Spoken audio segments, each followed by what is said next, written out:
Yo, what's good, Eagles Nation? Welcome back to the channel where the grind never stops and the birds always fly high. Whether you're watching from Philly, across the country, or anywhere around the world, salute to all of you for locking in. Because, folks, the NFL season is officially back, and you already know what week it is. It's Cowboys week. And I don't care if it's the first game or the last game of the season. When it's Philly versus Dallas, the intensity is through the roof. But before we dive into the rivalry hype, there's some huge news that just dropped, and it has major implications for Thursday night's opener. Landon Dickerson, one of the nastiest, toughest, most dominant left guards in the entire NFL, is looking ready to go. And that's massive because there was serious concern just a few weeks back. Let's rewind for a second. August 10th, open practice at the Link, packed house, fans buzzing, and suddenly silence. Dickerson goes down, grabbing at his leg, and it didn't look good. You could feel the tension in the stadium. That kind of hush where everyone just knows something might be wrong. He had to be carted off, and for a minute there, it felt like the season was taking a hit before it even started. But credit to the training staff, credit to Dickerson himself, it wasn't as bad as feared. Turns out it was a meniscus issue. He had a minor procedure done, and just like that, this dude was back on the practice field. That's the kind of toughness you want leading your offensive line. But then, here we go again. Last Monday, everyone's expecting him to be with the ones during Cowboys prep, and he's not out there. Panic button? Not quite. It wasn't the knee this time. It was a back issue. Something new. And of course, when guys start compensating for one injury, it can lead to other flare-ups. That's football. That's the trenches. So naturally, everyone's wondering, is he good to go? Nick Sirianni spoke with the media earlier this week and didn't offer a whole lot of detail. Said it's not the knee, confirmed it's the back, but didn't give a clear status. And you know how it is with NFL coaches this time of year. Smoke screens everywhere. Gamesmanship. Coaches being vague on purpose. Sirianni's not going to hand over the game plan to Dallas. Not even a little bit. But then, just hours later, boom, the injury report drops and Landon Dickerson is listed as a full participant. That's what we wanted to see. That's what we needed to see. And listen, if he's out there on Thursday night, it changes everything. Because let's be real, this Eagles offensive line is still elite. Still one of the best in football.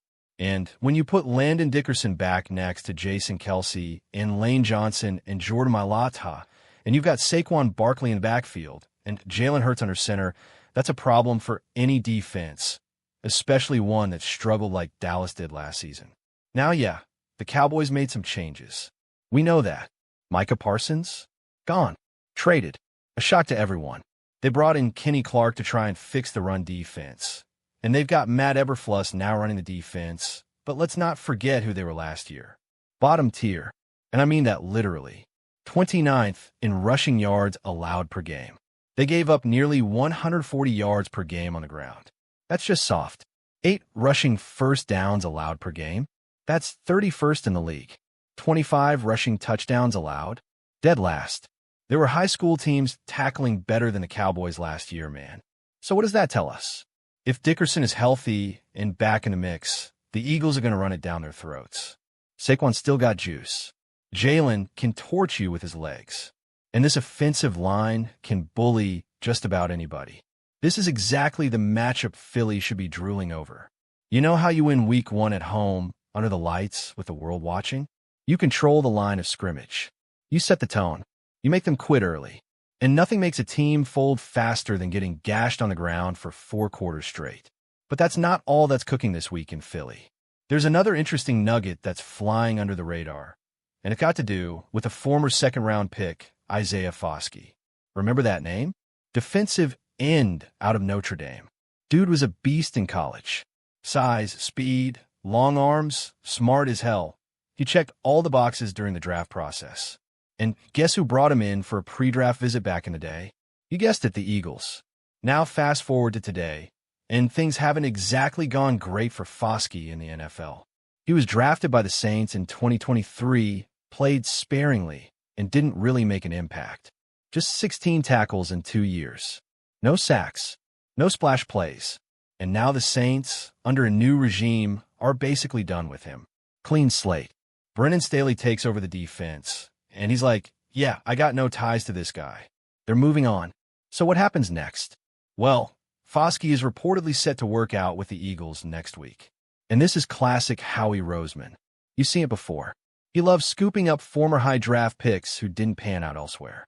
He believes in this coaching staff. He believes in the development pipeline. He's not scared to take a swing on talent, especially if it's cheap. And honestly, this could be a low-risk, high-reward move. Fosski still has tools. He's still got traits. The question is, can Philly unlock it? We'll see if it ends up being just a workout or if he ends up on the practice squad or even the active roster. But the interest is real. And honestly, it makes sense. The Eagles are always looking to fortify the trenches, especially on the edge. If they think there's even a chance to turn him into a productive rotational piece, they're going to explore it. That's the kind of forward thinking this front office is known for. But let's shift gears for a second, because Nick Sirianni said something this week that had me raising my eyebrows. Now, we all know Thursday night is going to be special, not just because it's Philly versus Dallas, not just because it's the start of a new season, but because it's banner night. The Eagles are raising their second Super Bowl banner. The link is going to be rocking. Fans will be tailgating all day. Emotions will be through the roof. And Sirianni was asked about it during his presser. Straight up, will the team be on the field during the ceremony? And Sirianni says, nah, they won't be out there. In fact, he says he didn't even know it was banner night. Come on, man.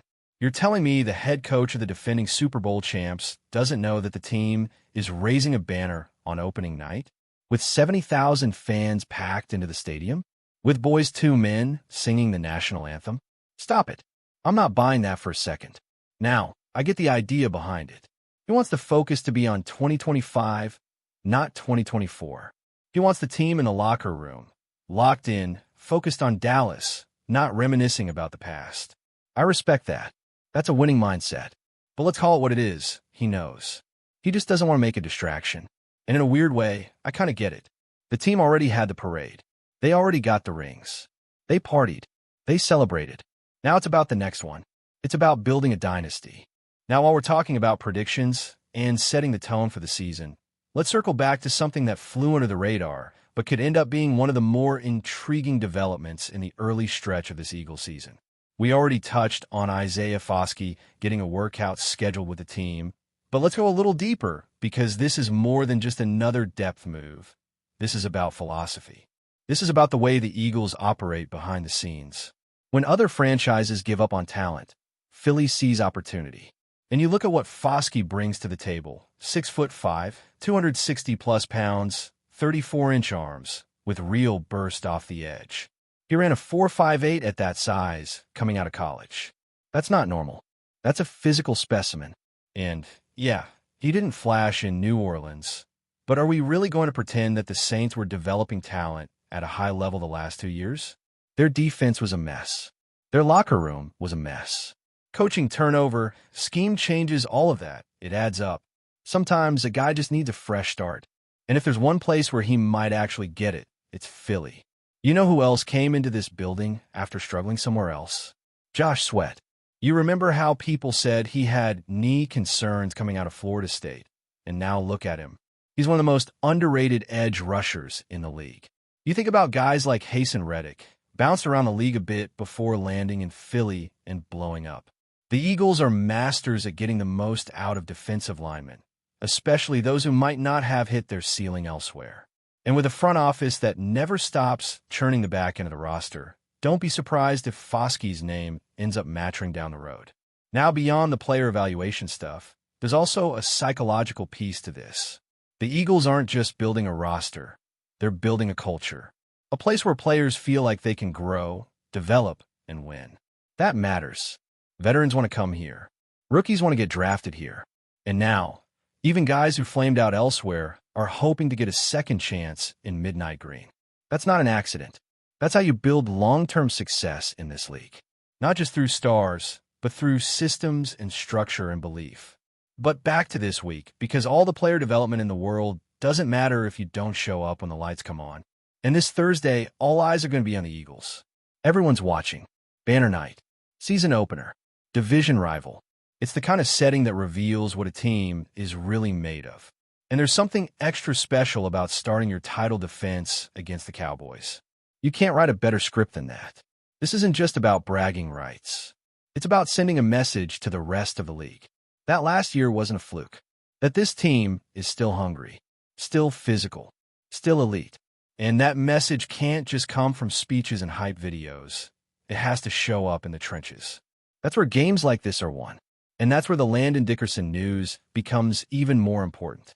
Because you better believe the Cowboys are going to come out fired up. They've been stewing all offseason. The NFC East has belonged to Philly. Dallas has heard all the noise about how they haven't been relevant in the postseason, how they folded last year, how they let Micah Parsons walk, and how they haven't been able to stop a nosebleed when it comes to the run game. This game, for them, is personal. They want to spoil the celebration. They want to be the team that walks off the field while Eagles fans are sitting in stunned silence. But if the Eagles play to their identity, that ain't happening. This team wins with physicality, with toughness, with discipline. You got Jalen Hurts at the controls, a guy who never gets too high, never gets too low. You've got Saquon Barkley, who came to Philly to win and is going to run with a purpose every single snap. You got A.J. Brown and Devonta Smith ready to torch any secondary that dares to play man coverage. And on the other side of the ball, you've got Jalen Carter, who looks ready to take that next leap into superstardom. You've got Josh Sweat, Brandon Graham, Milton Williams, and now a revitalized linebacker core trying to prove they're better than people think. And look, let's not gloss over the importance of this coaching staff. There were questions about Sean Desai last year. There were questions about execution on defense. But with Vic Fangio now in the building, different vibe. This defense is going to look more composed, more connected, more smart. Fangio isn't just some guy. He's a mastermind, and he's been in big games before. He knows how to disguise looks, how to frustrate quarterbacks, how to bait offenses into mistakes. And against a team like the Cowboys, who can get out of rhythm quick if you punch them in the mouth early, that's going to matter. But let's talk about something else Sirianni said this week, because it got the fan base talking. When asked about Banner Night, he said the team wouldn't be out there for the ceremony. He straight up said, "I didn't even know it was Banner Night." And look, I already told y'all I don't buy that. There's no chance the head coach of the defending champions has no clue about one of the most important symbolic moments in the franchise's recent history. Come on, this isn't a preseason game. This is national television. This is the whole league watching. And honestly, I think that quote tells us something about his mindset. It's not about lying or playing dumb. It's about sending a message to his players. Last year was last year. That banner doesn't help us beat the Cowboys. That ring doesn't win us the division again. If we're going to be champions again, it starts now. And we don't get to hang a third banner until we earn it all over again. And to some people, that might sound cold. Like, why not let the players enjoy the moment? Why not let them stand on the field and feel the love from the fans? But when you're chasing greatness, sometimes you've got to have tunnel vision. And I think that's where Sirianni's coming from. He's not anti-celebration. He's just all about focus, all about the mission. And if he thinks staying in a locker room keeps his team locked in, then that's the call. End of story. Still, part of me wishes the team would be out there for it. Because the fans deserve that moment too. That moment where the players look up and see what they accomplished together with the city. Where everyone remembers what it took to get to the top. Because for all the talk about moving forward, sometimes the best motivation is looking back. Not to rest on it, but to honor it. To remind yourself of what it feels like to be the last team standing. Before we continue, don't forget to subscribe to our channel and give this video a like. Your support helps us keep delivering the latest updates on our Philadelphia Eagles. And don't be shy. Share your thoughts on the news in the comments below. Whispers have begun circulating around the NFL world after Joe Buck, the renowned sports commentator whose voice has narrated countless iconic moments, reportedly criticized the management of the Philadelphia Eagles in a recent, off-the-record conversation. Sources suggest that Buck, known for his candid and sometimes polarizing opinions, expressed frustration with what he perceives as organizational missteps that have impacted the team's performance and public image. The remarks, though not officially confirmed through mainstream broadcasts, have stirred an immediate ripple effect among fans, analysts, and insiders alike. According to insiders familiar with the matter, Buck allegedly highlighted a pattern of questionable decision-making at the executive level, implying that the Eagles' management might not be fully aligned with the team's long-term competitive vision. This revelation, if substantiated, could add fuel to existing tensions between the Eagles' fan base and the franchise, which has faced scrutiny over draft strategies, free agency choices, and coaching dynamics in recent seasons. Social media platforms have been flooded with speculation, debates, and reactions, reflecting the intense public interest in the credibility of Buck's remarks. Even casual observers of the league seem to be weighing in, with many dissecting the possible implications of his critique on both the morale within the Eagles' locker room and the broader narrative surrounding the team's front office. Analysts are already attempting to map out the potential consequences of Buck's candid opinion, considering its reach and influence given his high-profile status. Further complicating the landscape, conversations among sports insiders indicate that Buck's comments could reverberate beyond immediate team dynamics, influencing league-wide perceptions of the Eagles as an organization. The NFL, known for its intricate interplay between media narratives and team reputations, often sees offhand remarks from influential figures like Buck amplified and scrutinized relentlessly. According to the murmurs, Buck's critique may be interpreted as a warning signal to other franchises, highlighting the delicate balance required between management decisions and fan expectations in a hypervisible, media-saturated environment. Observers suggest that the timing of these remarks could not be more significant, coming at a period when the Eagles are evaluating strategic adjustments for the upcoming season, including potential trades, coaching reassessments, and roster recalibrations. While the authenticity of the claims remains a subject of debate, the mere circulation of such statements has sparked a frenzy of speculation across forums, podcasts, and sports radio segments. Fans, particularly those who have long scrutinized the franchise's leadership choices, appear energized, dissecting every angle and theorizing about internal tensions that could exist behind the scenes. Media commentators have begun framing the situation as a potential tipping point in the ongoing saga of the Eagles' management, suggesting that Buck's words, whether accurate or exaggerated, could influence the narrative surrounding team accountability and performance expectations.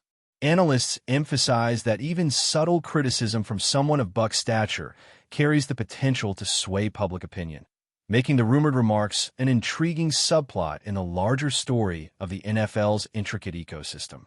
Adding another layer to the unfolding drama, speculation continues to grow around the motives behind Buck's alleged critique of the Eagles' front office, with insiders offering varying interpretations that range from genuine frustration to calculated commentary meant to provoke discussion.